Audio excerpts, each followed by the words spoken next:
ओम नमो भगवते वासुदेवाय नमः। स्वागत है आप सभी का मेरे YouTube चैनल पर। पुरुषोत्तम मास अर्थात अधिक मास की कथाओं में आपका बहुत बहुत स्वागत है। आशा है कि आप सभी नित्य पुरुषोत्तम मास की कथाओं का श्रवण कर रहे होंगे। पुरुषोत्तम मास भगवान श्री हरि का प्रिय मास है और हम सभी का भी प्रिय है।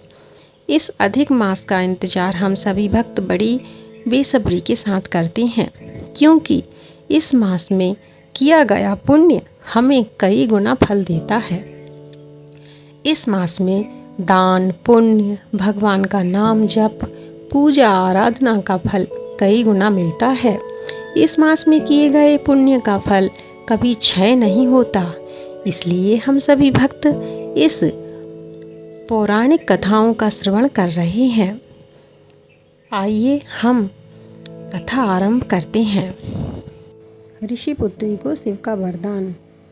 उस कल्याणी ने 5 मुख वाले सनातन शिव का चिंतन कर अति दारुण तप आरंभ किया। सर्पों के आभूषण, नंदी भृंगी सेवित 24 तत्वों और 3 गुणों से स्तुति किए। 8 सिद्ध पुरुष और प्रकृति पुरुष से स्तुति और जिनके जटा मुकुट शोभित भाल में चंद्र है, ऐसे शिव का ध्यान कर वह बाला ग्रीष्म ऋतु के सूर्य में पंचाग्नि के मध्य बैठकर दुष्कर तप करने लगी। योग तप में लगी हुई ऋषि कन्या को, हे अर्जुन, 1000 वर्ष बीत गए। पार्वती के पति शंकर इसके तप से प्रसन्न हुए। तब उसे अपने अगोचर स्वरूप का दर्शन दिया। इस रूप को देख वह झट खड़ी हो गई, मानो देह में प्राण आ गए हों। वह तप से दुबली बाला हष्टपुष्ट हुई। पृथ्वी की भांति धूप से दुखी, वर्षा से भारी बाला नम्र हो शंकर को नमस्कार करके मानसरोपचार से पूज भक्ति युक्त मन से जगन्नाथ शिव की स्तुति करने लगी। हे पार्वती वल्लभ, हे प्रभु, हे भूतेश, हे गौरीश, हे शंभु, हे तम, चंद्र सूर्य अग्नि दिव्य त्रिनेत्र वाले, हे मुंड स्थित मालिन, आपको नमस्कार है। हे दक्ष यज्ञ को विध्वंस करने वाले, हे पापहारी, आपको नमस्कार है। इस प्रकार मेधावी ऋषि की तपस्विनी पुत्री मन व वाणी से शिव स्तुति कर शांत हो गई। महाउग्र तप से युक्त उसकी स्तुति सुन प्रसन्न मुख से सदाशिव बोले, हे तपस्विनी, हे महाभागे, तेरा कल्याण हो, तू मन इच्छित वर मांग। ऐसे वचन सुन वह ऋषि कन्या बोली, हे दया सिंधु, मुझे कुछ और नहीं चाहिए, मुझे पति दीजिए, मुझे पति दीजिए। इस प्रकार वह 5 बार कहकर चुप हो गई।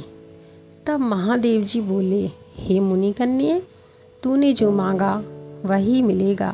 तूने 5 बार पति मांगा है, सो तेरे 5 पति होंगे, जो सूरवीर, दानवीर, जितेंद्रिय व पराक्रमी होंगे। यह अनीति के शब्द सुनकर वह कन्या बोली, हे सदाशिव, संसार में स्त्री का एक ही पति होता है, आपने यह क्या कह दिया? हे प्रभु, ऐसा वरदान देने में क्या आपको लज्जा नहीं होगी? तब शिवजी बोले, इस जन्म में नहीं, अगले जन्म में होंगे। तब तू तपोबल से आयु निजा होगी, पति का सुख प्राप्त कर परम पद को प्राप्त होगी। दुर्वासा मेरी ही प्रतिमूर्ति है, जिसका तूने अपमान किया और फिर पुरुषोत्तम मास के महत्व को न मानकर उसका भी तिरस्कार किया। इसी से दुख पाती है, क्योंकि जो पुरुषोत्तम मास की निंदा करता है उसकी कुशलता नहीं। हम सब देवता भी श्री कृष्ण के आदेश पर उसको पूज्य मानकर उसका सेवन करते हैं। ऐसे लोक एवं देवताओं से पूजित पुरुषोत्तम मास के विषय में तूने अनादर के शब्दों का प्रयोग किया, सो तूने उसका फल पाया। इतना कहकर महादेव जी अंतर्ध्यान हो गए और वह ऋषि कन्या किसी झुंड से बिछुड़ी एक मृगी की भांति चकित खड़ी रह गई।